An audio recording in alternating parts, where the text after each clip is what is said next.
Greetings, fellow armchair Imagineers. Blue Dragon 5 here. And Jacob Lyle. It's time yet again to explore the vast catalog and find out what's a must or a bust on Disney Plus. And tonight, we're talking Ahsoka, the season finale, Part 8, The Jedi, The Witch, and The Warlord. Yeah, but I wasn't expecting a Chronicles of Narnia reference in Star Wars. About you, Dragon. I wasn't expecting either. it's apt, obviously. Also, it's kind of a rule of threes thing. Narnia has the copyright on that, but I know, but it's just like the witch and wardrobe kind of thing. So it's definitely so it is a play on that. It's fair.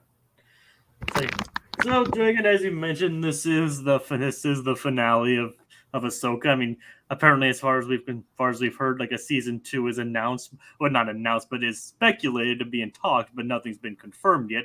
So, as far as we know, this is all we're getting of Ahsoka, and what it means for the future and everything. So it's seemingly Hondo-less future. So. Yeah, Hondo's got one last shot, kids, and if he doesn't show up, it was never in the cards. Yeah, it's never going to happen. This effort is no longer profitable. That's what his agent said, and that's why he's not in the show. Well, either way, we do hope.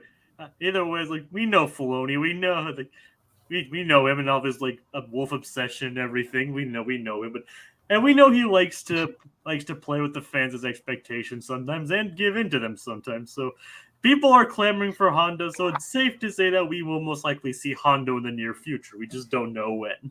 It's be really funny if Jim Cummings was knocking on the office of Dave Filoni. Dave Filoni answers, and of course he's wearing the hat and the spacesuit. Of course. It's so hey Dave, hey, when am I on set? On set? Okay, yeah, you're right. I'm probably in a voice record booth. Record booth? It's yeah, for Ahsoka, man. I mean, you've been having Hondo not show up in all these things. I mean, we're finally here. I mean, I'm sure you got the animatronic or a guy in a suit or something, but I'm gonna record, aren't I? It says, Jim, we should talk. Dave, is Hondo not coming back for this Star Wars show too? Dave, I signed an NDA. He shuts the door frantically. It's just Dave, I have kids to feed. Yeah. Let's face it. If we got Cad Bane of all people in Book of Boba Fett, I'm fairly certain we'll get Hondo. And through the door, you have Jim Cummings shouting, I hang out with Corey on the weekends, you SOB. I know. I know what's going on here. Corey told me all about his time on Boba Fett. God. Bless you, Corey Burton, as well. Yep. Where would we be without Corey Burton? Well, Superman the Animated Series would not be as hugely impactful as it is without Corey Burton. Well, I mean, you're saying that Brainiac's a more important character than Superman? Well, what I'm saying, Jacob, is the biggest takeaway you have from Superman the Animated Series is how they redefined Brainiac. Brainiac, up until that point, he was never the guy responsible for Krypton blowing up. That's essentially it's essentially creating Joe Chill for Batman. That's huge. That's very important. Superman the Animated Series did that. I guess you're right. With Brainiac, and especially the way Corey Burton played Brainiac. And plus, the first time we really played Brainiac fully robotic. And of course, that was he was so good at it. They brought him back in pretty much all of his future voice roles too. Yeah. And I said, where would we be without Corey Burton? Precisely. Haunted Mansion would be in shambles. Well, technically it's always in shambles, but you know what I mean. I mean, that's the whole point of it being haunted. That's what I mean. Yeah. It's supposed to be in shambles, but not good shambles. Bad shambles. Yeah.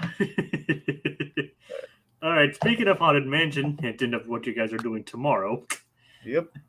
So Dragon, now that we've gotten our Hondo stuff out of the way, I'm sure we'll bring it up again in the future of this podcast. Maybe Every time we see Dave Filoni, we're gonna knock the head off and say, "Well, he's gonna say, what was that for? For not bringing Hondo in live action." Like, yes, so I'm fairly so barring all that, like I'm sure we'll bring it up again. So, what are your thoughts on the finale, Dragon? I gotta be honest. I'm a little mixed on the finale. Not, I want to be clear. Not in that it's done badly or anything. I think it's a serviceable finale. I just, I don't know. I think it's in a very difficult spot because of this whole big crossover movie that has been announced, and they announced ahead of this. I don't know if they announced it ahead of this for the reason like they were afraid people might be a little potentially let down or maybe feel a little, I don't want to say cheated in an aggressive way, but feel a little shortchanged, feel a little like, feels like ended on an anticlimax of sorts. And I think it's satisfying. I think it does work. It's more like satisfying enough, but I just feel the big cross movie seems to have taken a lot of the thunder out of this story. I think the bigger issue is that as one of our commenters, Dadpool on YouTube, saying here, he says the show peaked at 6, all downhill from there. Now, with that in mind, it does seem to me the key flaw in Ahsoka is that, like a few of the Star Wars shows, it's kind of losing focus on its namesake character. And it's not to say Ahsoka doesn't have good bits in the show, but it feels like the show is ostensibly Rebels continued before Ahsoka. And I was hoping that Ahsoka would be the guiding kind of like link and principle through the Rebels stuff. And I do think we kind of lost a little bit of that focus, despite having a really big standout all Ahsoka episode in the middle of things. I think it was 5, wasn't it? Was 5 the big Ahsoka episode? What do you mean, like the one with the Vision Quest? Yeah, the one with the Vision Quest. Yeah, I think that was it. that's what I'm saying. So 5's like that's the big Ahsoka episode, and yeah. So I feel it's just kind of it's a bit of an issue. With these Star Wars shows, where we kind of lose focus on our main character, and we kind of get a little distracted. Like, and we're having fun with Star Wars and kind of crossing them over, but at the cost of like whose party is this anyway? So again, it's like when I go through it, I still see some really great bits in it. And I do love these bits, but I don't know. It just feels a little like being the finale. I don't know. It just feels like things that I don't think there was any control over. There's only so much you can do with a story where it's going to end up being we're setting the pieces for the big thing to come. But I don't know. So I'm iffy on it, but I'm not like aggressively iffy on it. Like I think some people might be with other final episodes in these Star Wars shows. I don't know. I mean, that makes sense. Yeah. I mean, yeah. I mean, I liked the finale for what it did. I think it had some pretty cool moments in and everything. Like, it just didn't really have the sense of finality, if you know what I mean. For a show that might possibly not come back very possibly will not come back for a season 2 specifically, it feels a little incomplete. Yeah, that's basically what I was going to be saying. Oh, sorry. No, that's fine. I mean, you pretty much completed my thought for me on that regard. Yeah. I mean, I won't say it's underwhelming because it did have some interesting moments to carry it. But it just seemed, and like I said, it did some very nice and even some touching moments, and even shed some light on on the history between Ahsoka and Sabine, even. So it was it did some nice character moments, some pretty neat action, and even some nightmare fuel, a little bit of nightmare fuel here and there. It was well timed for October. Yeah, pretty much. It's like, and speaking of like stuff that's happening in October, we're getting Loki tomorrow too. Or is it a trick? Is it not happening tomorrow? Yeah, it's happening tomorrow. The funny thing is, you know why it's how it's a funny thing that it's happening on Thursday, right? You know why that's a funny thing? Why is that a funny thing, Jacob? Because Thursday derives from Thor. Thursday. Yeah. Yep. Of course. Yep. So yeah. So back on my original point. And it was an all right episode. I wouldn't say it's the best of the season, but as far as season finales go of these Star Wars shows, like I still want to say like season 1 and 2 of Mando like pulled off better finales than this one did than the other ones did. Well, right now that is the benchmark as far as I'm concerned. Those Mando finales really are top tier. Yep. So I mean, don't get me wrong. This is probably like just below those. but still like doesn't reach them. Now that's my take on the episode. Okay. All right, Deadpool. We're gonna save that from when we get to the Stevenson stuff. We'll get there. Just put a pin in that. Yeah, it definitely hits. It definitely kind of hits differently. Yeah. All right. So breaking down the episode. So Thrawn is about to exit the planet and basically return to the galaxy, a galaxy far, far away from the other side of things. The other galaxy far, far away. Yeah, yeah, The one we're familiar with. yeah. Wouldn't it be crazy if just getting to the Star Wars movies like we were starting from a place like this far away and our entry into the story is like, and we're traveling, and there we are, far, far away, galaxy far, far away. I mean, the phrase "far, far away" has now been canonized within the Star Wars universe. That's what I'm saying. I'm saying, what if we started there for our narrative? We ended up like in our main story, traveling from point A to point B, far, far away. All right, so point being, the crux of the episode is okay. Thrawn has everything's loaded up and he's getting ready to go, and we all gotta hop on board this train or stop him from going. Point being, either get on the ship or stop it. So I love Thrawn's dialogue. Thrawn, of course, he hasn't missed a beat this entire season. When he's shown up, he has not missed a beat. Lars Mikkelsen continues to knock it out of the park. I love the line, essentially the exchange that he has with Elsbeth about he's through underestimating the rebellion. Even I fell victim to the heroics of a single Jedi. Never again. That line is so perfect to me. Like, yep, that's absolutely what happened. That's what put him here for at least a decade or so, and he ain't doing that again. Although to mention, it's like technically Sabine never did mention that she's responsible for them finding Thrawn in the first place. True. I mean, technically she did do that, and then, Well, he was kind of grateful to her, so I don't know. It was somewhat mentioned before. I guess so, but yeah. All right, so Elsbeth, she becomes what is it, the Witch of Dathomir?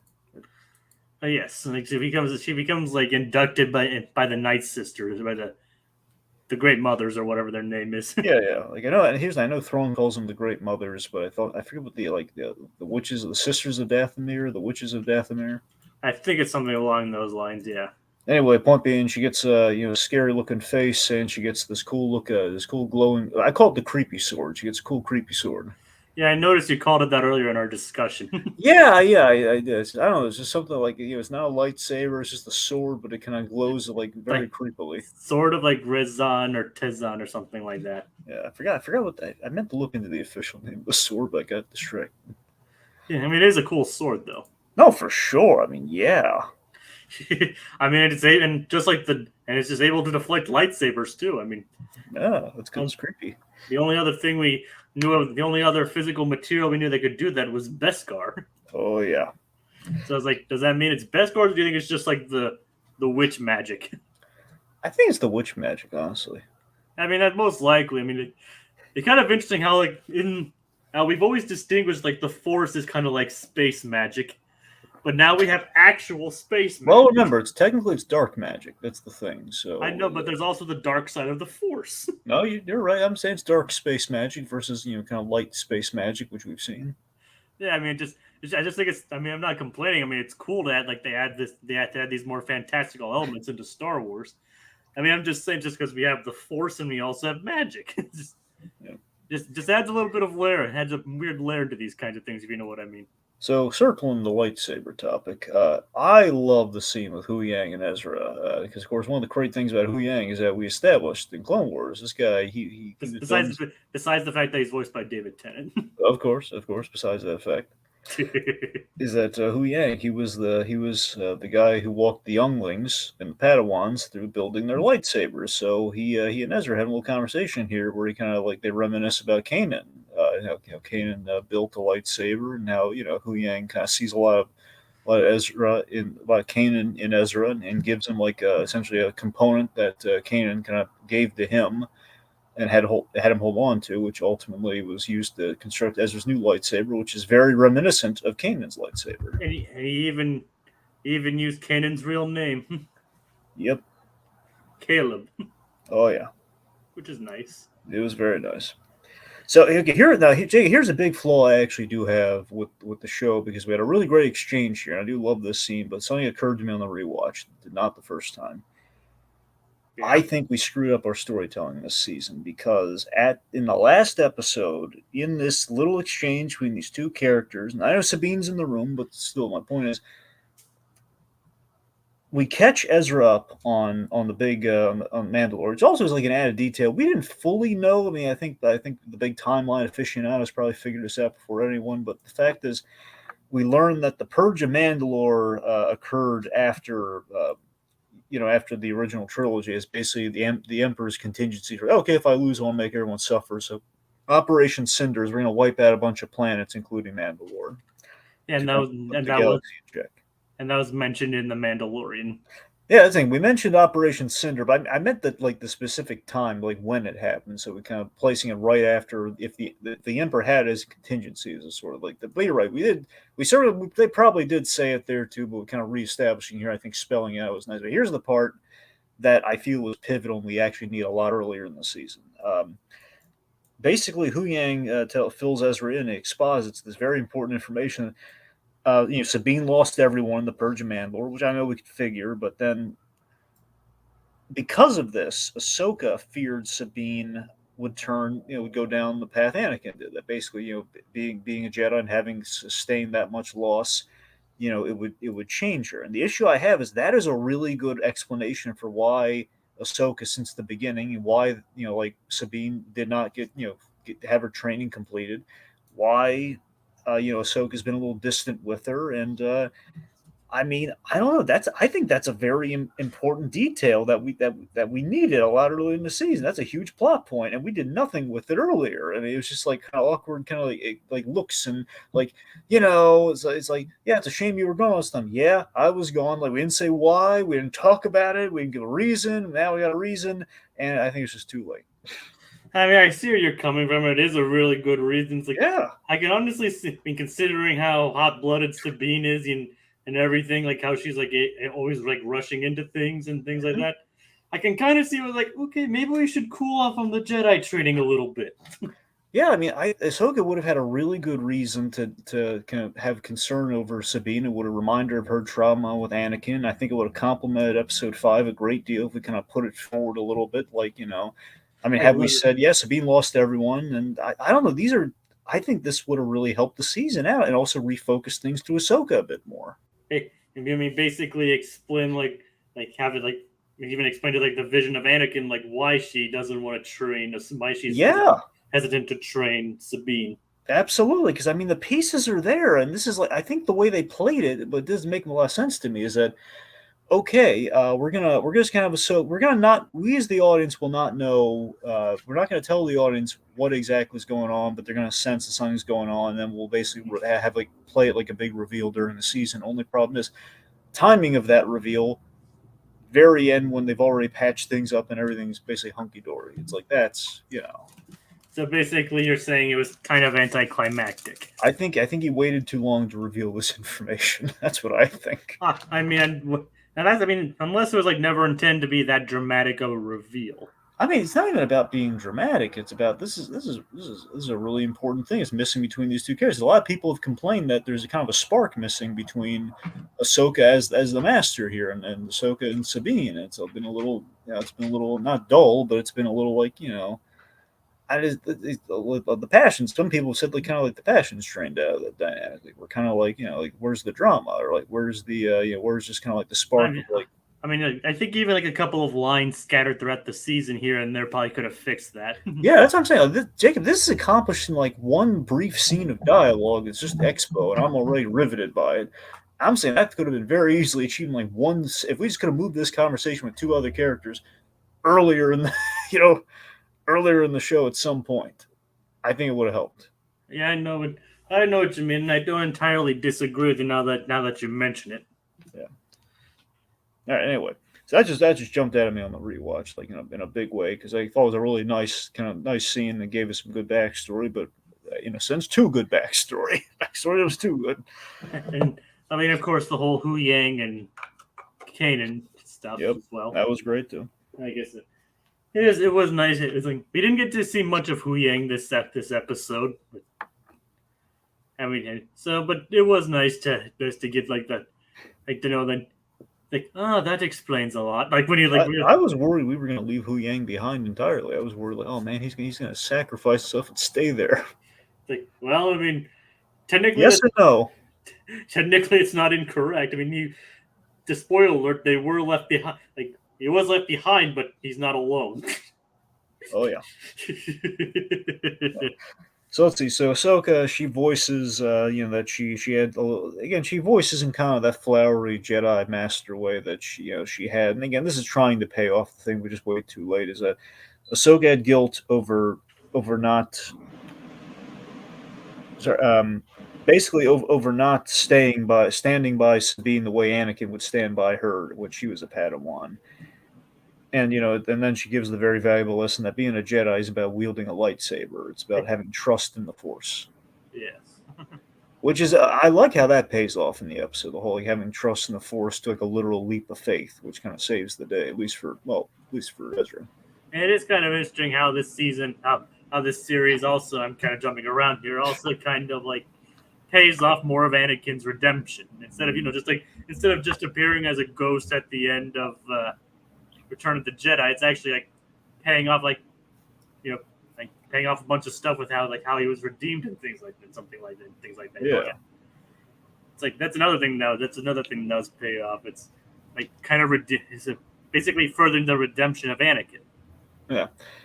Seriously, it's really cool seeing Thrawn strategize this whole episode because we've always like established that Thrawn's thinking about things off screen a lot, but just seeing the man do it, just seeing like have out the big map and he's saying, "Okay, let's assume the enemy is doing this, and let's assume the enemy is doing that." It's like when he's like, where did they land? Over here, sir. Like, all right, send a squad over there and anticipate their arrival immediately.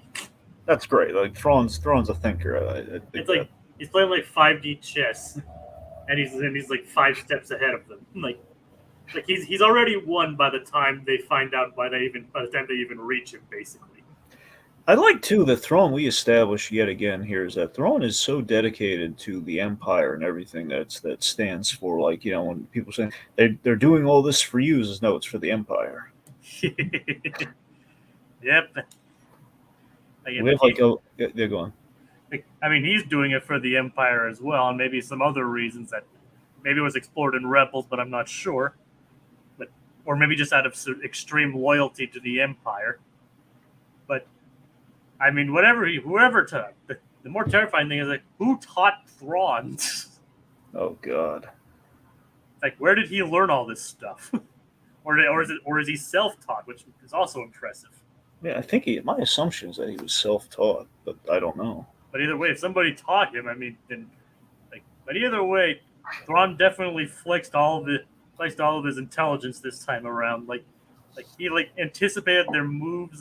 Like when he learned that Ahsoka was the apprentice of Anakin Skywalker, he's like, yeah, he basically turned her unpredictability and made it predictable.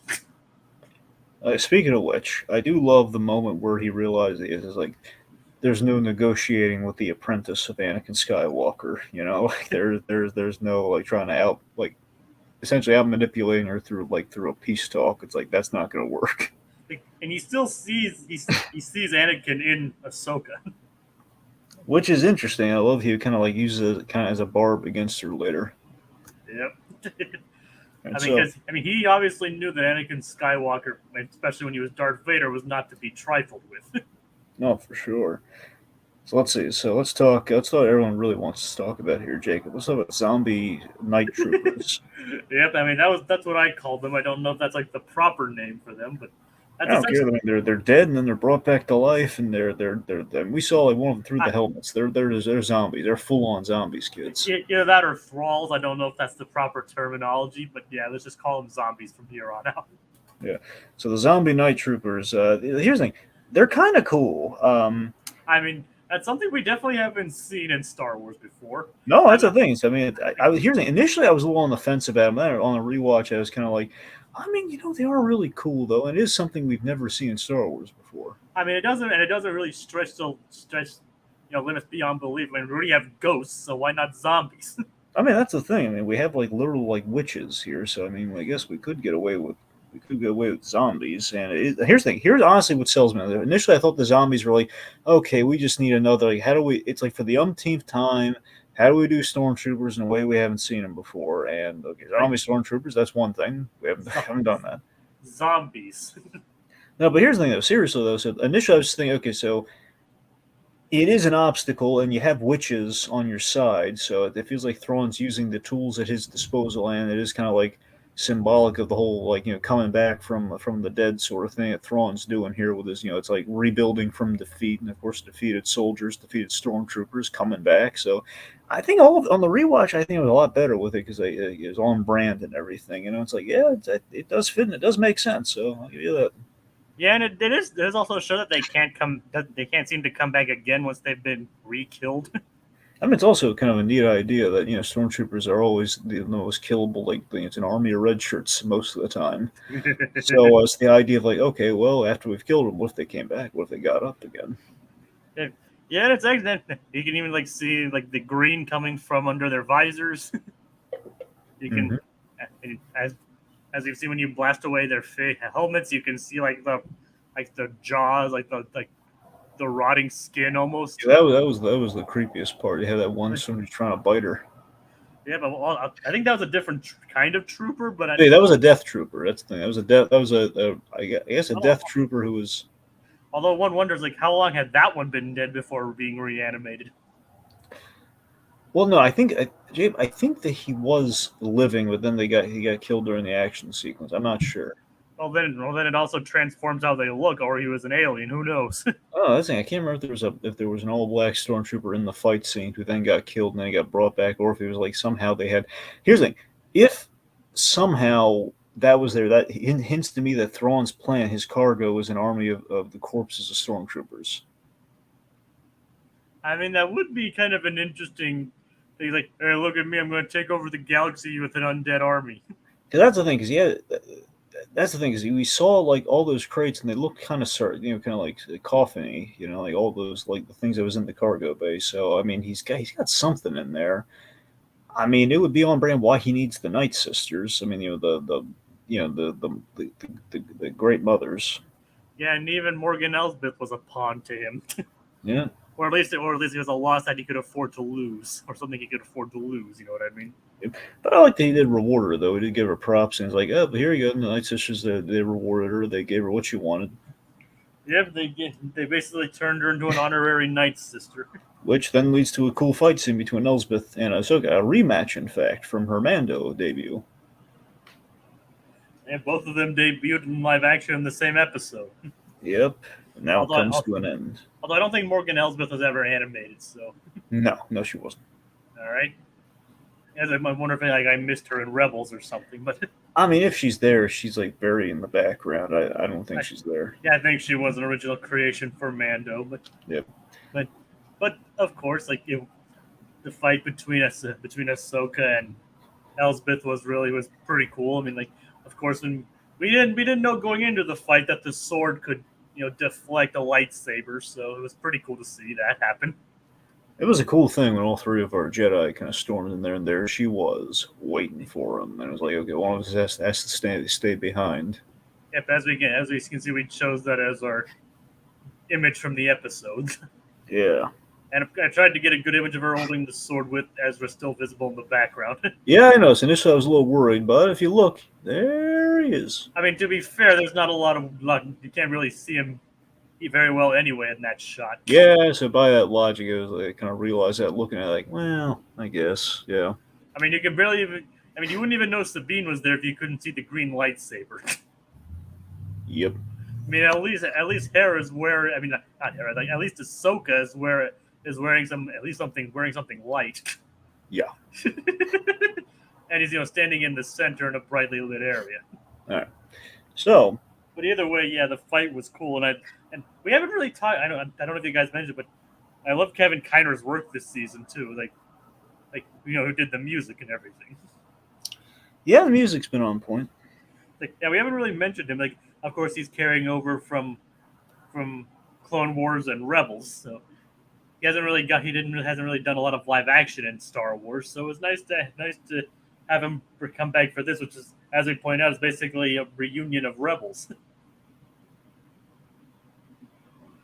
So, Yeah. as you were saying, Anyway, let's see. So we have some battling going on there. Then we have the boarding the departing ship. yeah, like so while I keep saying Hera, but while Ahsoka, Jacob Hera's the green one. yes, I know Dragon, but I don't think you do. She's in this episode too, Dragon. Yeah, no, you're right. She is. She ain't wielding a lightsaber though. I know, but her son will. Well, we don't know that for a fact. Well, has the potential to anyway. He'd like to. Yes, as I know, Dragon. While Ahsoka stays behind to fight organelles, Sabine and Ezra continue on to board the ship that Thrawn's on. Yeah. So here's the thing. This again, I want to be clear. This does work, and I think this is cool. Like the idea of okay, we're gonna use the Force again. We're gonna have a literal leap of faith to put Ezra on that ship. But again, when you realize, like in hindsight, it's like, man, it's not really like the whammo blammo kind of like finale bait that we like. I mean, Ahsoka's kind of in the midst of that right now. But it's like, okay, and what's our big climax? It's jumping on, it's jumping onto a spaceship that's about to travel through light speed, which goes by like that in Star Wars. So just it's pretty much bored. It's basically it's running through the airport in Star Wars terms to some degree. And not as exciting as Toy Story 2. Well, you're right. I was going to actually make a different Toy Story reference, but yes, you're right. It's Run like the wind, Bullseye. Yeah, it's not as exciting as that. I was going to say, but it's funny you mentioned Toy Story though, because it does feel. I don't mind this because I mean, between Toy Story 2 or even the original Toy Story, where it's like boarding a moving van. It's like. Yeah. I mean, that's the thing. It doesn't necessarily have to be whammo whammo to work, and well, the stakes are there because you're going to get stranded if you don't get on that thing. Well, you mentioned plane and Toy Story, so I thought that's where you were going with. Honestly, I was gonna try and mention both, but primarily I was gonna focus on the moving van. But yeah, I mean that probably makes more sense than the plane. Yeah. But thinking of which, did you watch the animated football game the other day that was Toy Story themed? Yes, I saw. Well, I saw a clip of it, which what would you think of it? I mean, I didn't really watch it. I thought it was kind of like an interesting concept. Like apparently they did something similar with like Big City Greens earlier, and when they decided to do a Toy Story, which I thought was a pretty interesting idea. But yeah, but that's a discussion for another time. I just wanted since we're on the topic of Toy Story, I just wanted to hear your opinion on that. Right. But yeah, but technically, Sabine did use the Force to grab her lightsaber that was knocked out by one of those Death Troopers. Yeah, they pulling a Luke. Pulling it and it was actually a pretty brutal kill. She activated the lightsaber and it went through his head. Yeah, she pulled a Luke to pull a Snoke. Well, Kylo Ren did that one, right? No, I mean, I guess a Snoke kill. To execute a Snoke kill. Yes. There you go. All right. It just goes straight through his head. Yep. Although to be fair, Snoke's he needs that wound like he needs a hole in the head, Jacob. Yes. Snoke's was also through his abdomen though. Well, I know. I just meant the whole lightsaber being used horizontally, just to scare a guy. Yeah. But either way, both her and Ezra make quick work of the reanimated Death Troopers. I mean, now they're basically living up to their literal names. Yes, and then they have the leap of faith. Yep. Where Ezra basically they're going to jump, and then he's going to jump using the Force, but he won't be able to get all the way, and Sabine's going to have to throw him the rest of the way using the Force. And he almost doesn't make it. Yeah, it makes it by the skin of his teeth. Well, because again, they took that time deliberating the whole thing. I mean, he did have reason to be weird because she doesn't have much experience using the Force. Yeah. I mean, so I'm kind of with Ezra on that one. I agree, but in hindsight, it's like, Ezra, what else are you doing on this planet? You're leading little rock shell guys. I think you're gonna be, if you're gonna roll the dice on this one, it's like, I've been here for like over a decade. I'm either gonna make this jump or I'm not. Yeah, I mean, you get what I'm saying, though, right? No, no, no, Jacob. I'm saying it's a valid delay. I'm just saying it's like, per her own words, like Ezra, the longer you take it, the harder it's gonna be. I mean, she does have a point there, but then again, like his whole deliberation of, like he's like, "Are you serious right now?" He's like, "It's perfectly valid." Oh yeah. But of course, he makes it because they wouldn't kill Ezra again. So Sabine spots that Ahsoka is in trouble, and we have a big moment here where she's faced with decision, kind of like Luke, well, to some degree like Luke in A New Hope, or Obi-Wan, in this case Ahsoka, kind of following the influence of Obi-Wan, one could argue, is making the sacrificial play to buy him time and basically stay behind. And Ahsoka, I think, is probably prepared to die in this moment. I think. Yeah, I can see that. I'm not saying like Obi-Wan was, and ultimately he did.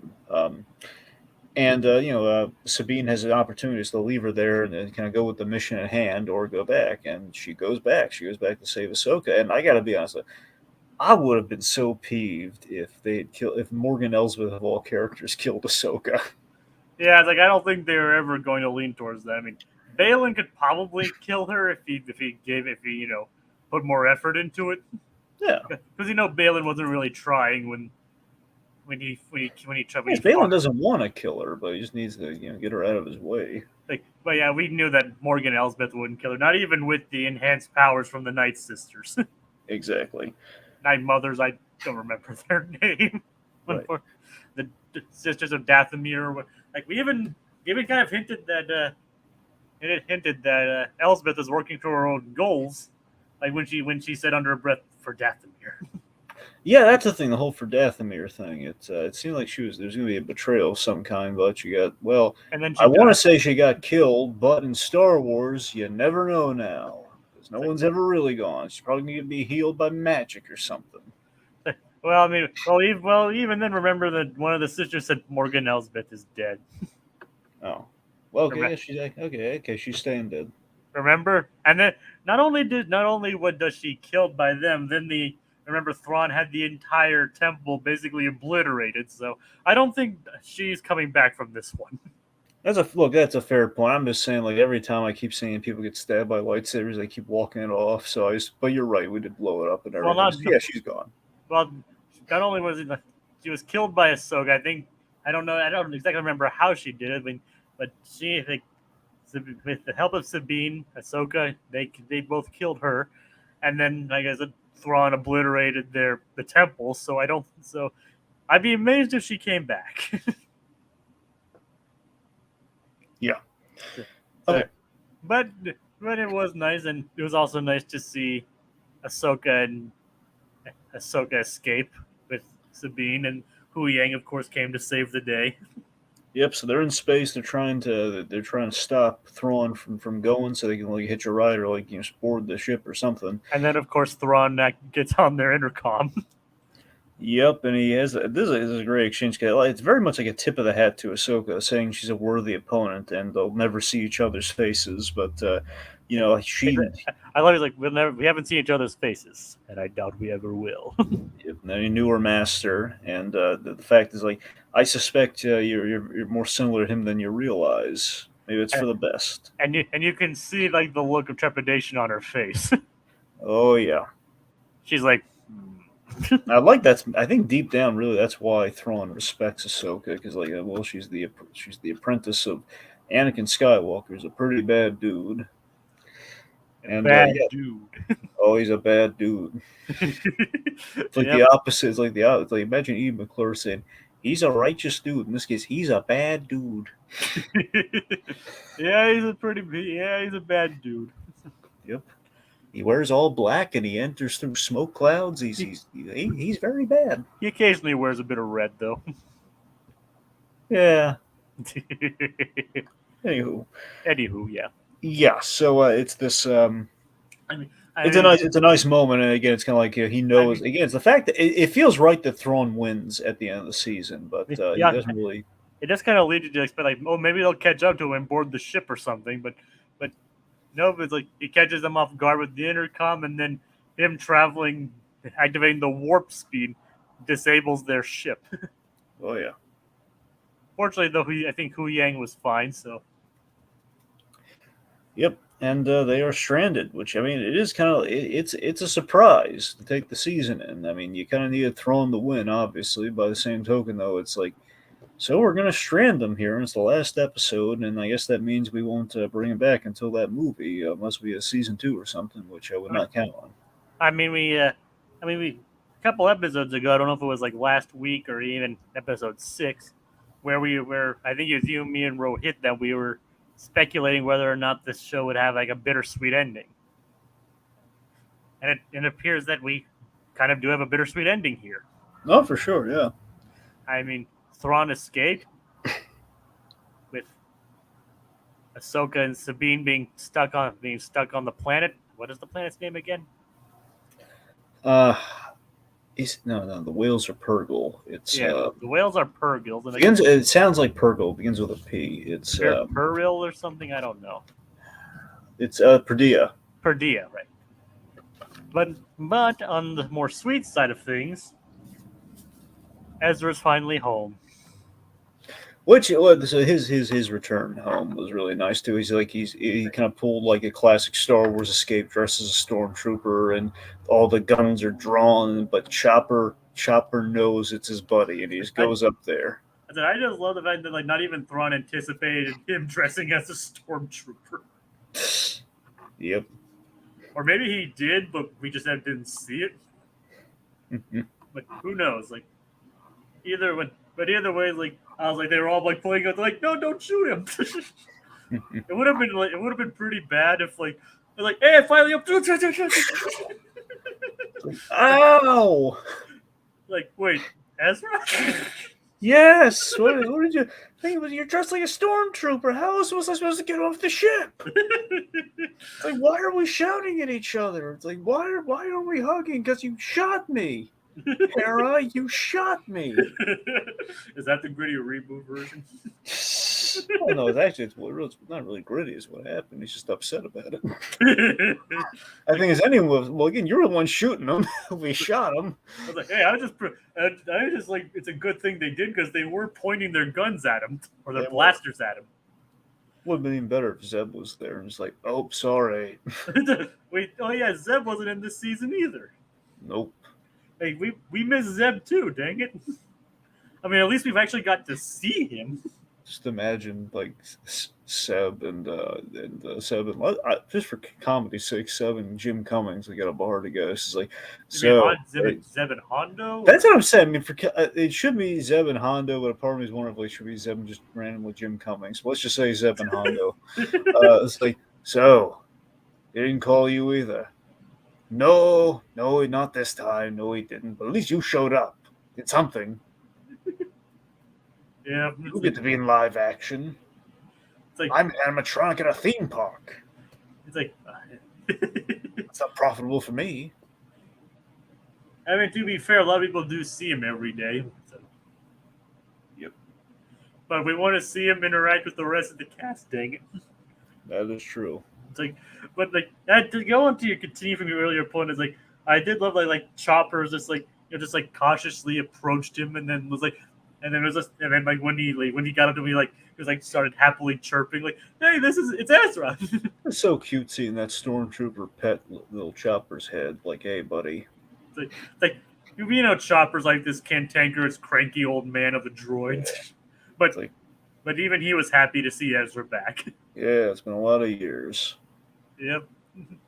All right, so. But yeah, seeing Chopper just walks up to him. Like almost like an old puppy, like like an old dog that recognizes its owner that's been away for several years. Yep. But let's face it, who would be in charge though, Ezra or Chopper? It's probably Chopper. Yeah, most likely. Yeah. All right. I mean, he has age over Ezra. He's also voiced by the boss of the show, so that too, yeah. But as you were trying to say earlier, then. Let's imagine this. Imagine this Dave Filoni in his house. He kept that either stole it from the set or he has his own version of it. He has like the actual like the animatronic of like the little radio controlled chopper. Yeah. Assuming he wasn't entirely CG. Let's just say the point being has some model of some kind of chopper. I, That's where he puts I his mean, hat. I mean, if they can make like a working model of R2D2, I'm pretty sure they could probably make one of Chopper too. Well, yeah, but like the arms though. I don't know if the arms are I'm, like. I mean, I mean, the arms when he was doing that probably was CG, but probably when he's like just on the ground, that probably could have very well could have been just an actual robot model. Whatever you want to look at it as, imagine like the robot model. That's where he keeps his hat. I He mean, puts it on Chopper before he goes to bed every night. if you get to keep like a souvenir from like every show you work on, like or like from every season, I would totally. If I was on that show, I'd totally be like, "Can I keep Chopper?" I mean, who would want to keep Chopper? I mean, just like it would be a great conversation. He's like, "Hey, look, I got Chopper from Ahsoka." But yeah, All right, so back on the planet, this is something we should talk. We should talk about Balin. yeah, Balin, like, he was like wandering around and just on this giant statues. Yeah, okay, so Balin's a little complicated because on one hand, I think myself and I think pretty much any general audience they're going to be a little let down because it's like we in light of the fact that we're not going to get Ray Stevenson anymore. One, it's already sad because he did such a good job, and we were speculating that we were going to show a little bit more of like what his end goal was because there's something really important that he was going to do, and he was a character really captivated us. And this whole episode, I'm wondering where's Balin? When are we going to check in with Balin? Like I'm thinking like okay, the strain on the plan, and then there's going to be Balin with the solution. It's assumedly there, but we're not really we don't really have time to explore it, and I think that's I don't know. I know they're hinting at something big, and I'll speculate on that in a moment. But I just think the way they play is like, okay, Bale's looking kind of cool there, but unless we somehow miraculously got some Ray Stevenson scene shot for this, for the movie that they're doing, I think that's kind of a jip. I think that's that's very much like we're Well, we're not going to end the story with basically some of the cool Balin stuff, or at least laying out a little more like we didn't pay off Balin's story at the very least the beginnings of what Balin was doing. We just saw him standing kind of stoically on a big important statue. well, obviously they weren't planning on Ray Stevenson passing away. I'm saying even so, you'd want to pay off like what the big important thing that character was doing instead. Like to anyone who doesn't know the significance of that statue, he's just standing on a statue looking cool. Like, do you know the importance of the statue? I learned what the importance of the statue was. All right, lay it on me then. So yeah, apparently the statue, it's a big call from Clone Wars. That's what I'm saying. It's even deeper cuts in the Rebels stuff. So I think the general is gonna be completely lost in what the deal with these statues are. Apparently they are. I mean, I've seen all of Clone Wars, but I don't remember the statue. Actually, it's a reference to one of the really good episodes of Clone Wars. Mortis. It's supposed to be Mortis was there was this episode of Clone Wars in season 3. I think it's episode 15.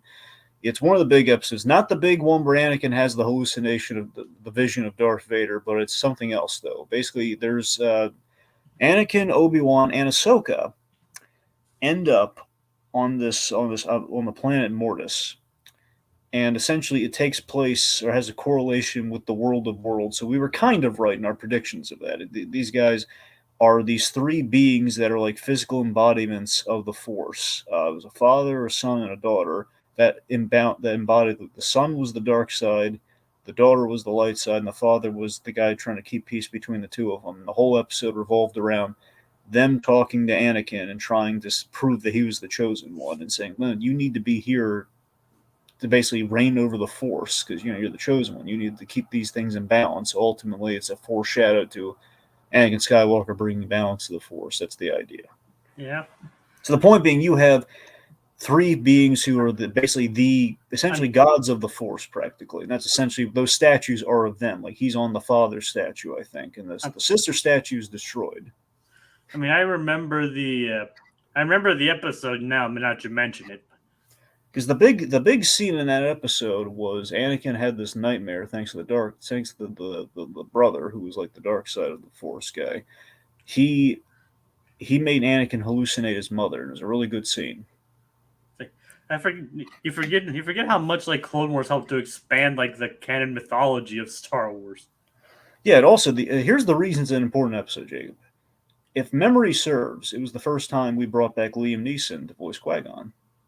Ooh.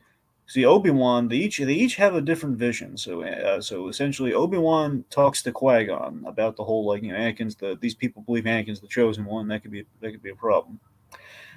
You have Anakin dealing with his mother, and then you have Ahsoka. Interestingly, talks to her future self. Her future self essentially is a representation of the potential that she has, and the moral was, hey, if you stay with the Jedi, you're not gonna.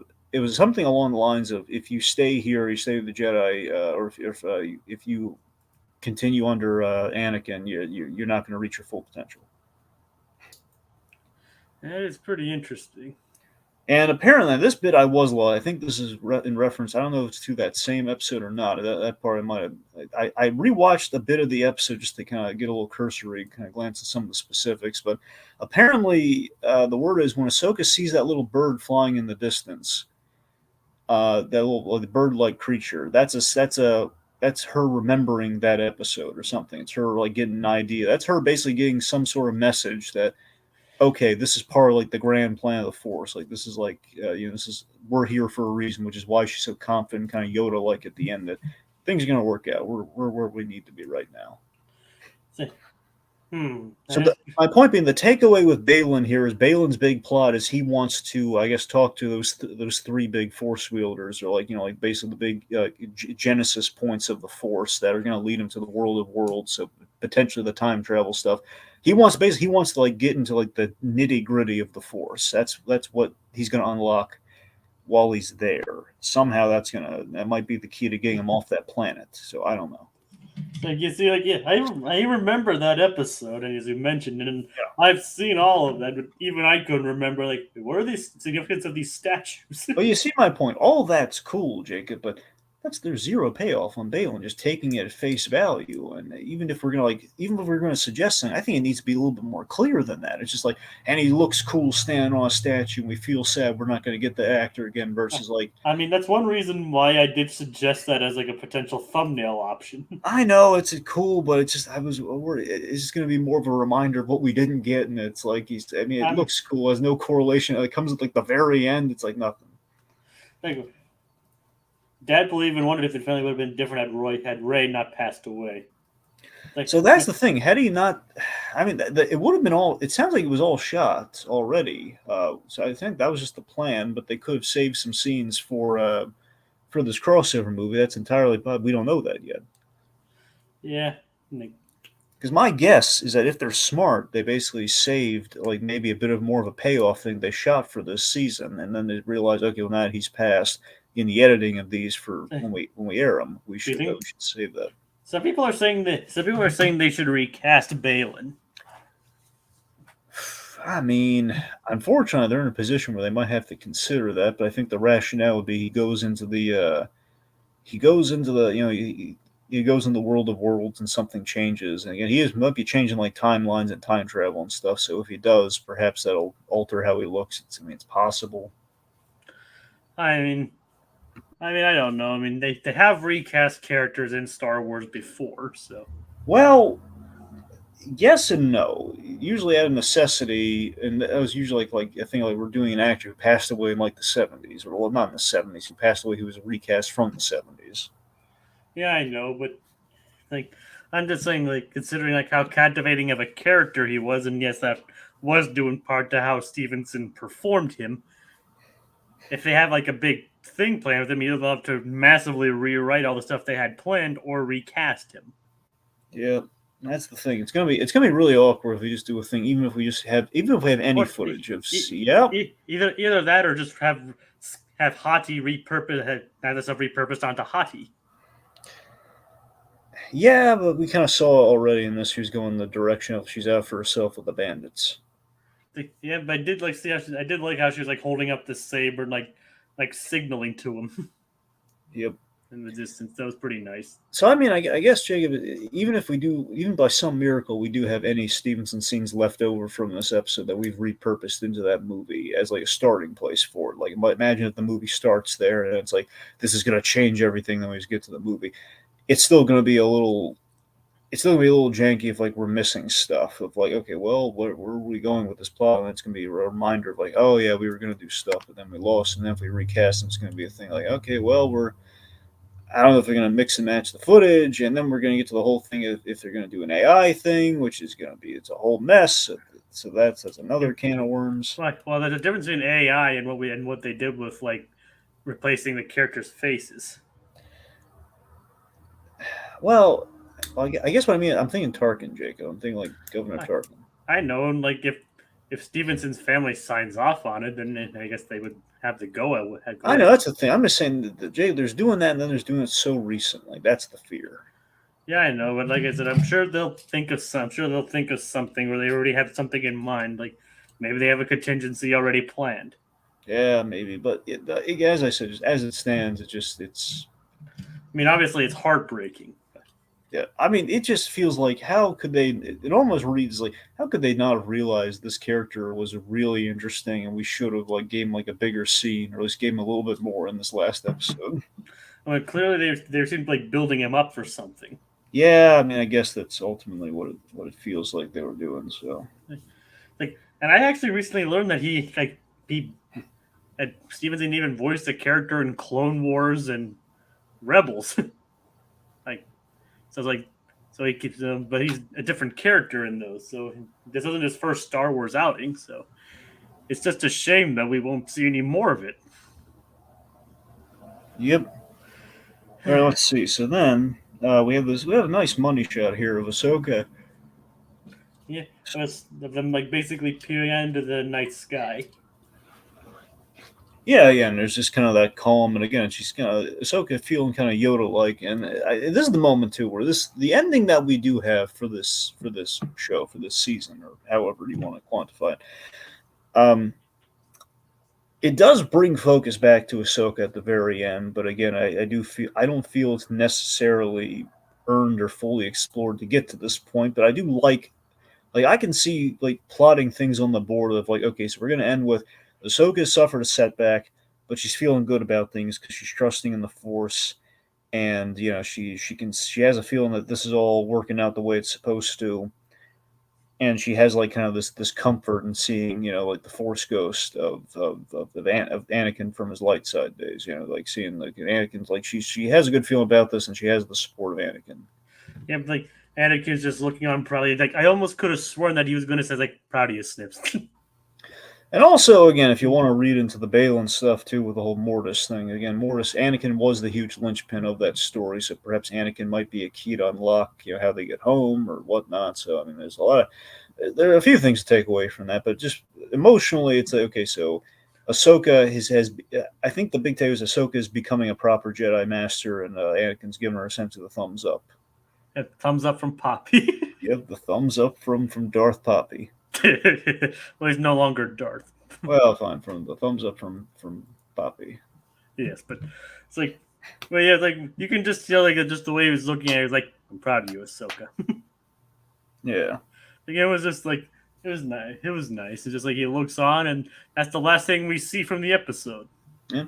And at the end of the day, it's like Filoni just again redeeming a lot of the George Lucas decisions over the years of the prequels, and of course, even with not even just with the prequels, with the remasters. So it's like, darn it, I'm gonna make people like young Force Ghost Anakin, and he dedicated a whole season to that ultimately.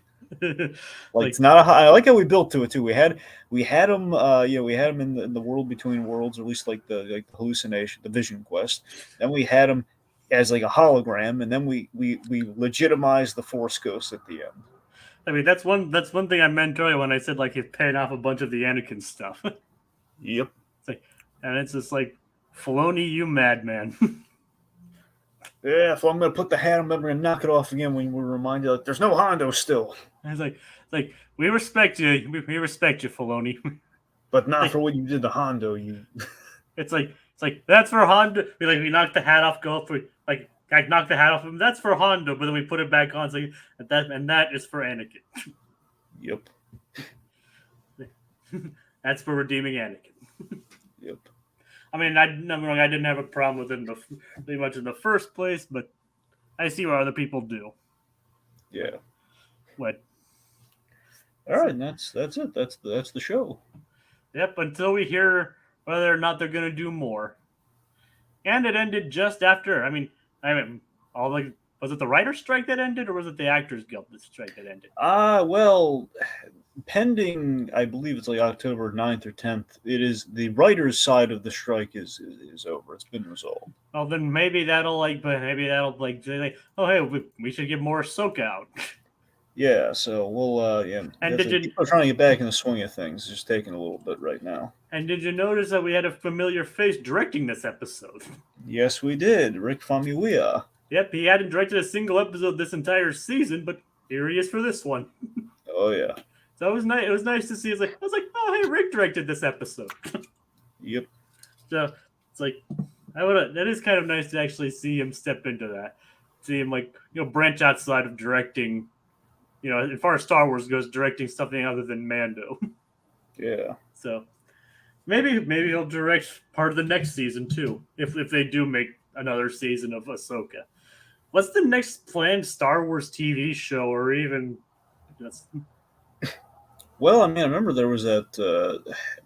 I forget if the Acolyte's still coming out or not. There's the Acolyte, there's Andor season 2, and then there's Skeleton Crew. Yeah, it's like I don't know if Skeleton Crew is a movie or not. I don't know if that one's a movie. Yeah, Skeleton Crew, I believe, is a planned series. Oh, there you go. Then that's what I'm saying. So I don't know which. I don't know which is coming out first. I don't know if they shot any of Andor before the strike or not, because there's a second season of Andor that's confirmed. We have the Acolyte, and we have Skeleton Crew, and we know that we're getting Skeleton Crew before we get this big crossover movie, and presumably a Mando season 4. It sounds like they're doing Mando season 4, but they haven't said one way or another officially yet.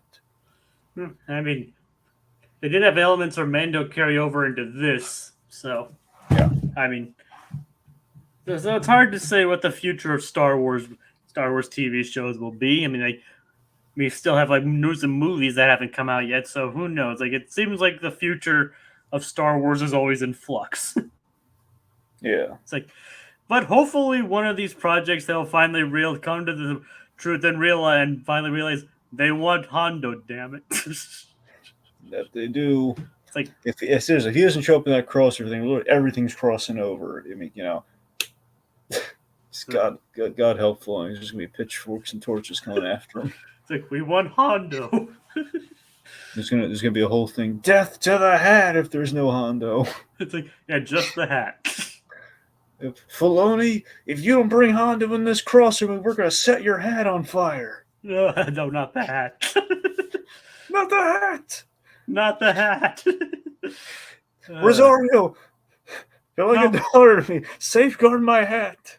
If anything happens to me, I'm leaving you my hat. Wear it in good health.